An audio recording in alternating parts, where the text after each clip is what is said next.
আলহামদুলিল্লাহ, দর্শক আপনারা দেখতে পাচ্ছেন এটা চাল কুমড়া কত বড় সাইজ হয়েছে, অনেক বড় হয়েছে।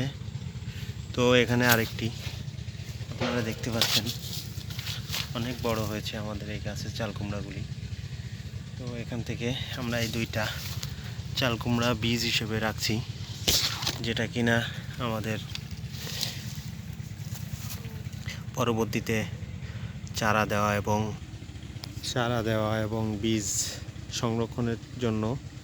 তাছাড়া এটা থেকে ভালো একটা পদ্ধতি রয়েছে, যেটা দ্বারা আমরা কুমড়া বড়ি অনেকে মাসকলাইয়ের ডাল দিয়ে থাকি এবং কুমড়ো বড়ি দেওয়া হয়। তাছাড়া দেখতে পাচ্ছেন আপনারা এখানে টমেটো গাছ, প্রচুর টমেটো ধরেছে।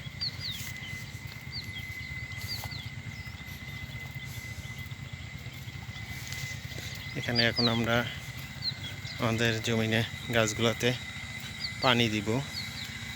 তো পানি দেওয়ার উদ্দেশ্যে আমরা এখানে এসেছি। তো পানি দিলে গাছে প্রচুর টমেটো ধরে, ফুল ফলগুলো জীবিত থাকে। আপনি যত গাছগুলোকে পরিচর্যা করবেন, ততই সে আপনাকে ভালো ফল দেবে।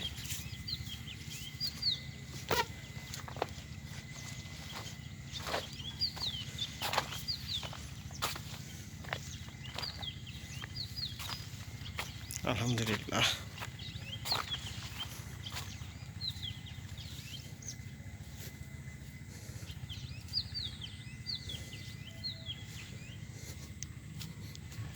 সম্মানিত দর্শক, দেখতে পাচ্ছেন আমাদের কাবলি কলা গাছ।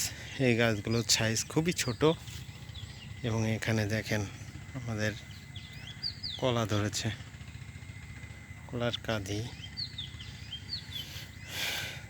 গাছগুলা খুবই ছোট, বাট কত সুন্দর কলা ধরেছে। এখানে এক কাঁদি কলা ধরেছে, এখানে আর একটা গাছে আর এক কাঁদি কলা ধরেছে, খুব সুন্দর। আলহামদুলিল্লাহ।